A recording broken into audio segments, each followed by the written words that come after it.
जय श्री राधे कृष्णा साथियों। मैं भी कृष्णा ज्ञान सहारा चैनल में आपका स्वागत करती हूँ। कैसे हैं आप? आपके अच्छे स्वास्थ्य और सुखद जीवन की मंगल कामना करती हूँ।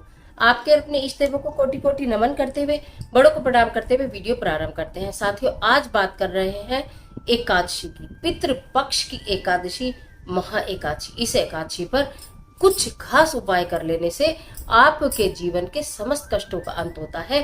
भगवान श्री हरि विष्णु की कृपा के साथ साथ पितरों का आशीर्वाद प्राप्त होता है, पितरों को मुक्ति मिलती है और वो सदैव प्रसन्न होकर आपके कार्यों को बनाने का प्रयत्न करते हैं। इस एकादशी पर ऐसा केवल मात्र एक आहुति का ऐसा क्या उपाय करना है, वो लेकर आज की वीडियो में आपके बीच में।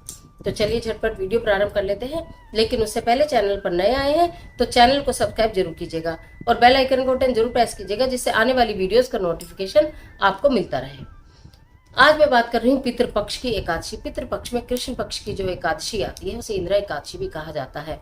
मार्कंडेय पुराण के अनुसार इस एकादशी पर खास उपाय करने से भगवान श्री हरि विष्णु के साथ साथ पितरों का भी आशीर्वाद आपको प्राप्त होता है। क्योंकि पितृ पक्ष चल रहा है, आप अनेकों उपाय कर भी रहे होंगे। प्रतिदिन पीपल में जल भी आप दे रहे होंगे, दीपक भी आप जला रहे होंगे, या हो सकता है आप कुछ कर भी ना पा रहे हो, कुछ करने का आपको समय न मिल पा रहा हो। लेकिन इस एकादशी पर अगर पूरे पितृपक्ष में भी आप कुछ कर रहे हैं या नहीं कर रहे हैं, आपके घर में कुछ होता है या नहीं होता है, आपके घर में इन चीजों को माना जाता है या नहीं माना जाता है, आपके घर के बड़े कोई किसी का श्राद्ध करते हैं या नहीं करते हैं, कुछ भी, लेकिन इस एकादशी पर आप व्रत करें या ना करें, लेकिन मात्र एक उपाय अवश्य कर लीजिएगा कि प्रातःकाल तो आप जल में थोड़ी सी हल्दी डालकर पीपल वृक्ष को जरूर सींच दीजिएगा, जरूर से सींच दीजिएगा। अगर अब तक भी आपको समय नहीं मिला, आप कितनी भी भोर में जा सकते हैं, 6 बजे, 7 बजे, 8 बजे। अगर आप वर्किंग हैं तो जितनी जल्दी हो सके जाकर जल देकर जरूर आ जाइएगा। निश्चित इसके परिणाम आपको देखने के लिए मिलेंगे। उसके बाद पूरे दिन में कभी भी एक बार आपको क्या करना है बहुत आराम से बताऊंगी, बहुत ध्यान से समझिएगा और इसे जरूर कीजिएगा। आपको पता चलेगा कि आपके ऊपर से पितृदोष भी समाप्त हो गया, आपके पितृ भी प्रसन्न हो गए और आपके सारे कार्य जो रुके अटके पड़े हैं वो बनने प्रारंभ हो गए। थोड़ी सी उड़द की दाल लेनी है। उड़द की दाल आप समझते हैं सफेद वाली, एक तो साबुत काले उड़द होते हैं, नहीं, एक उड़द की दाल होती है वो सफेद रंग की होती है, छिली हुई सफेद रंग की धुली उड़द की दाल, या बोलो धुली उड़द की दाल, ठीक है, धुली उड़द की दाल लेनी है। मात्रा कुछ क्वांटिटी आप बिल्कुल इतनी भी ले लीजिए, उससे कोई दिक्कत नहीं है। उसको चाहे मिक्सी में पीस लीजिए, चाहे पहले दिन भिगोकर तब पीस लीजिए, ठीक है। उसको पीसकर उसकी छोटी छोटी बड़ी बनाइए, नहीं तो एक पूरी बना लीजिए। जैसे आपने उस उड़द की दाल को पीसा है, टाइट टाइट पीसा है, उसके बाद चाहे तो सूखा उड़द की दाल का पाउडर उसे मिला लो, अगर आपका पतला हो जाता है तो। उसके बाद उसकी एक पूरी बनाकर और उसको आपको सेकना है घी में, ठीक है। घी जरूरी नहीं है, आप रिफाइंड में भी सेक सकते हो, मतलब जरूरी नहीं कि शुद्ध घी का इस्तेमाल करो, उसे सेक लेना है। ये तो आपका मेन चीज हो गई जिसका आपको उपाय करना है। उड़द की दाल की एक पूरी आप सेक लेना, समझ गए ना आप मेरी बात। उसके बाद आपको एक मिट्टी का बर्तन लेना है, जिसमें कि आप अक्सर अपने घर में धुनी देते हैं। नए बर्तन की कोई आवश्यकता नहीं है, जो आपके घर में पुराना हो वो भी यूज कर सकते हैं। मिट्टी का बर्तन जरूर होगा जिसमें आप यूज ही करते हैं। वो आप उस मिट्टी के बर्तन में कंडा, अगर आपके पास गोबर का कंडा मिल जाए तो बस मैं फिर आपको क्या बोलूं, वो तो सबसे ही उत्तम रहेगा।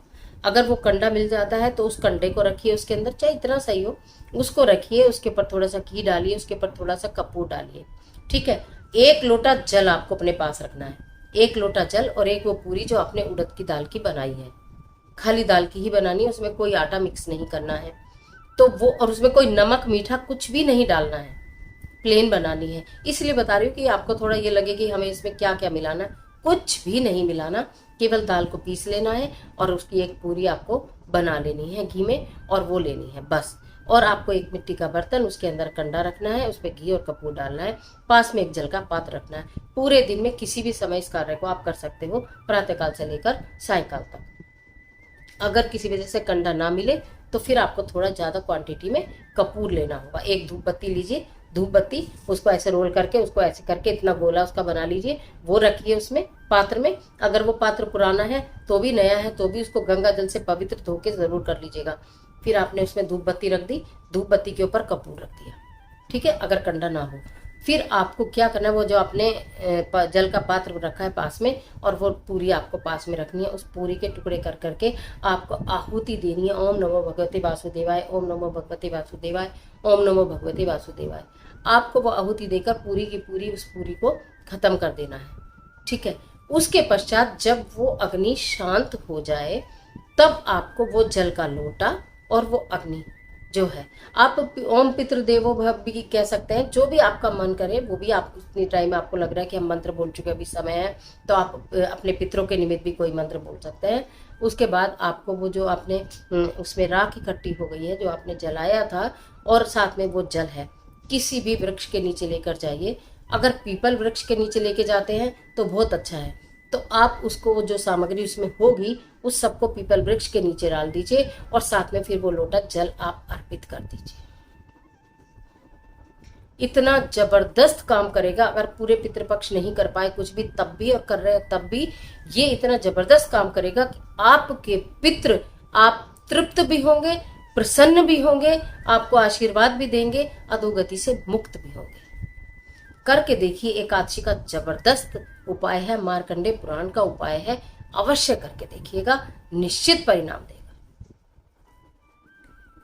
तो वैसे मैंने बहुत आराम आराम से आपको सारा समझाया है। कोई उपाय में विशेष आपको सामान लेने की आवश्यकता है भी नहीं। 2-3 चीजें वो भी आपके घर ही में ही हैं, लेकिन इस उपाय को पूरे श्रद्धा और विश्वास के साथ करिएगा जरूर। तो आज के लिए इतना, इजाजत दीजिए। मिलते हैं एक और जबरदस्त वीडियो के साथ। तब तक हंसते रहिए, मुस्कुराते रहिए, अपना और अपने अपनों का ख्याल कीजिए। वीडियो अच्छी लगे तो लाइक कीजिए, जितना चाहे उतना शेयर कीजिए। कमेंट बॉक्स में ओम नमो भगवते वासुदेवाय लिखना बिल्कुल मत। ईश्वर आपकी मदद